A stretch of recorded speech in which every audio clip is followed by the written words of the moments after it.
วันนี้พระทับบุญในทับบุญเป็นปัจจัยใจแก่ถ้ามาเจ้าวันนี้เป็นอันนี้สงย่อเยินได้พอปู่ปองเขาจะคุณสู่ฟ้าเมืองฟ้าดินในบ้านวันนี้พวกลูกหลานได้รับบุญสั่งอันนี้สงย่อเยินท่านมาตายจากเบื้องโค้งดับขันแล้วขึ้นไปใส่เบื้องฟ้าบุญกุศลที่ลูกสั่งให้ทุ่งตุ่มเจ้าผู้เดียวขอให้ดวงวิญญาณของพ่อป้อประสูติสุขติจิตใดดีจิตใดงามให้พอหักเอาจิตใดมันบอกอ้ามอย่าสุหักเด้อพอเด้อลูกเสื่อดวงวิญญาณเจ้ามานี่คือว่าจิตใจของลูกแต่ว่าตื่นโล่งเศร้าแล้วพระทรงองค์พระเจ้าสิน225สิหักดวงวิญญาณเจ้าสิทรงเจ้าคือเมืองฟ้าแดนสวรรค์มานี่ลูกเสื่อเจ้าหักโม่เพียงเท่านั้นว่าผู้ขาสินหาบางที่หักก็ได้กับผ่านนั่นก็แม่เนาะวันนี้ค่ายเท่านี้หักได้กับเพียงพ่อท่านผู้ใดมีจิตใจใส่แซ่ท่ากับปอนมาเพียงแบ่งปอนมานี่เด้อภาษีปอนกระไรอีพออีเมลทั้งหลายปอนมาใส่ขันนาภาษีทรงดวงวิญญาณของประตูในตู้เนาะประตูป้องเป็นน้ำกันเนาะโอ้ยโอ้ย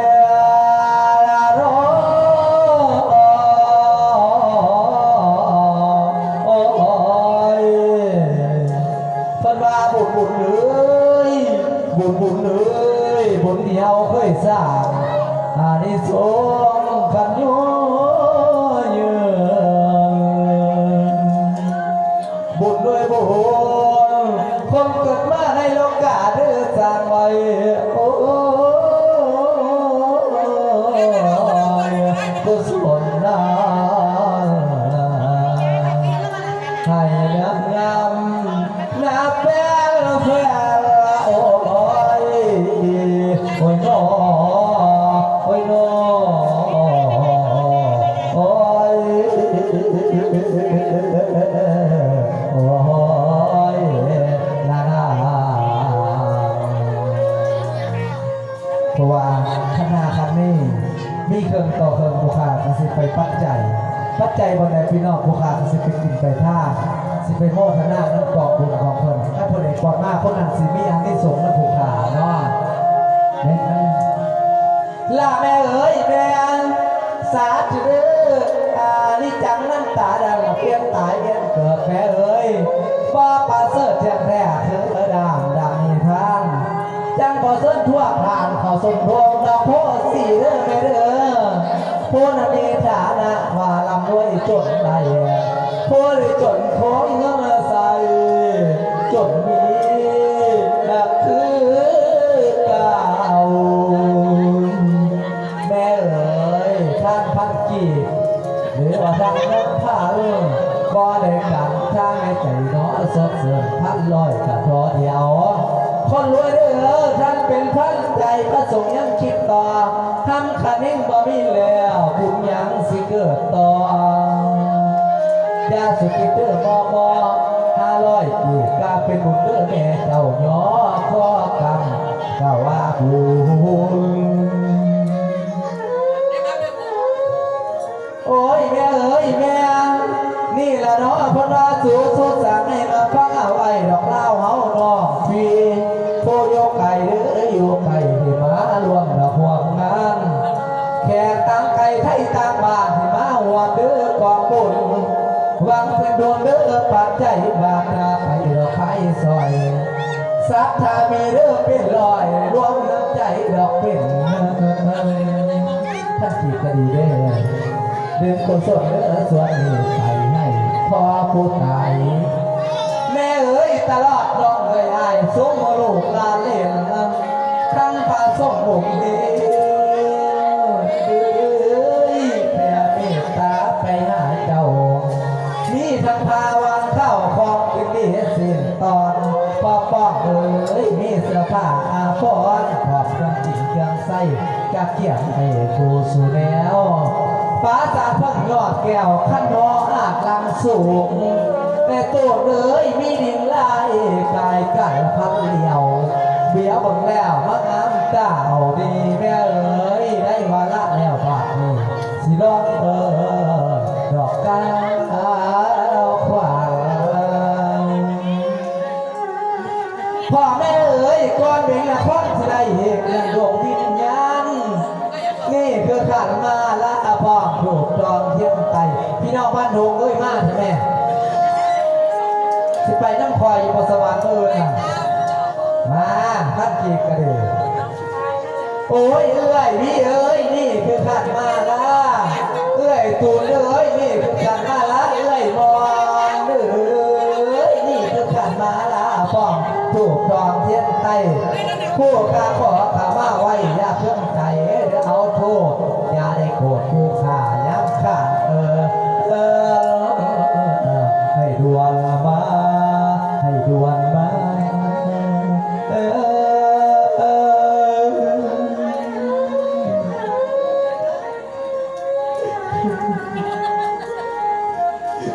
อ้ยคอยเอ้ยก่อนผู้ข้าสิเด้อเนี่ยเรื่องดวงวิญญาณนี่คือขันมาละ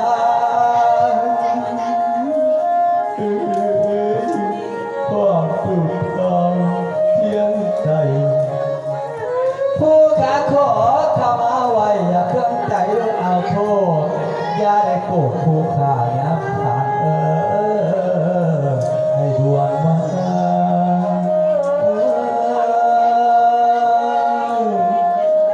โอ้ยเด็กเอ้ยสายเลยว่าสาธุสาธุให้หลวงพ่อเสริมหัวเด้อสาธุสาธุเด้อสาธุเด้อแดงจะตุ่มทางหน้าพญายมรักษาดังให้ปลดปล่อยดวงวิญญาณของพ่อฟ้องให้มาเอาบุญเด้อมือดีอย่าจับศอกดอกใส่ตัวเนื้อก่อนพวกข้าสิได้แยกกันดวงวิญญาณโอ้ยก่อนพวกข้าสิได้แยกกันดวงวิญญาณนี่ได้ทำมาเอาวิญญาณเจ้าแม่เอ้ย32ดวงวิญญาณอยู่ในพุทธน้ำเขาดวงมาได้ยินอย่ามัวฝืนเป็นน้ำจุ่มนั่งเป็นสูงเกี่ยวมาโอ้มาไว้ในถอดมาไว้ในถอดมาไว้เจ้าสวงบุญหรือจะมุดตั้งแต่บุญวันนี้ปลูกเสียงขาดบ่หนอเลยกังวานพญาพงส่งข่าวไปเถิดเจ้าบอกให้เขาใครทั้งประตูเปิดกองบ่หนอใครได้ห้องเหียดโอ้ยโอ้ยขอให้ทรงนั่งฝ่ามาจุกแขนเจ้าใด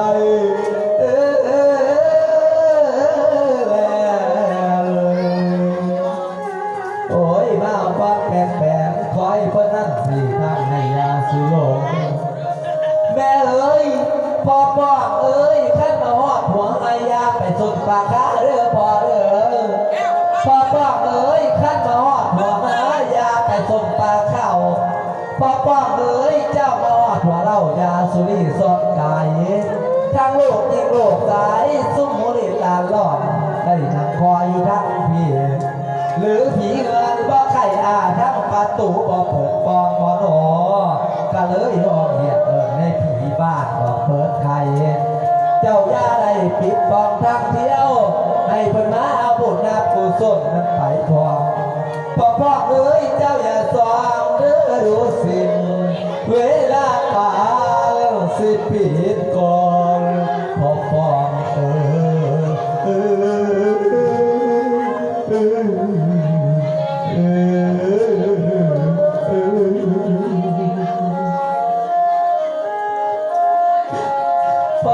อ้ยเวลาการสิปิดก่อนมาไว้ในถอนมาไว้ในถอนโอ้ยเสียงพ่อสิมงมาฟังเสียงมงของเรือที่หนึ่งผ่าดังมาพ่อเอ้ยลังคองเนี่ยพ่อเอ้ยเรือที่หนึ่งฟังเสียงมงของเรือที่หนึ่งผ่าดังมาเนาะพ่อเนาะเป็นสัญญาณเด้อสั่งเตือนบอกให้ดวงวิญญาณเรือที่สองพญาพ่อเมฆพ่อทางป่าภูเอิ้นมาบอก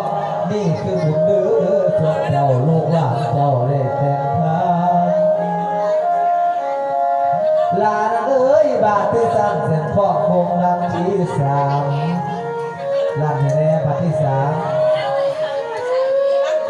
โอ้ยพ่อป้าเอ้ยบาดที่ซ้ำเสียงของวงดังที่สามคอยลูกเคยข้ามารับดวงวิญญาณเจ้าขึ้นมาดาวมันฝ่ากับปอกปู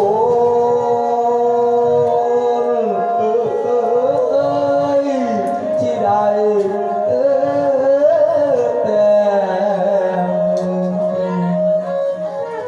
พ่อเอ้ยเดี๋ยวนี้เศร้าน้ำแรงในมีคนอยู่ข้างขวาใส่เจ้าแก้มวีครับขอบทไปเมื่อนี้เจ้าอย่าห่วงประวกหลังเด้อพ่อเอ้ยโอ้ยยักขอบทไปเมื่อนี้เจ้าอย่าห่วงประวกหลังเจ้าอย่าบอกมาว่าคิดห่วงลูกหลานอยู่ทั้งทีแดนสุขาวารีพบมาจารีสั้นเป่ามันคุ้มสั้นทีสีนางเอ้ยนั่นก็เป็นเมืองผีนั่งนรกกับบ่อไส้ถึงเมืองข้าบินมีบ้างสิกินทานเด้อกระไรอาทิตย์ก็มีหลายมีหญิงชายเด้อปนกันกระดังเมื่อเขานี่แดนสุขาวารีพบมาจารีสั้นสวรรค์พบยกมาโลกบ่มีทุกข์เด้อโศกเศร้าบ่มีทุกข์เด้อโศกเศร้าโอ้ยแล่นเศร้า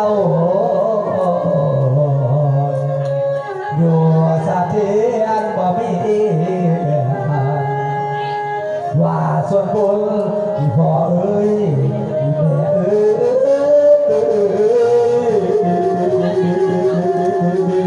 โอ้ยน้อ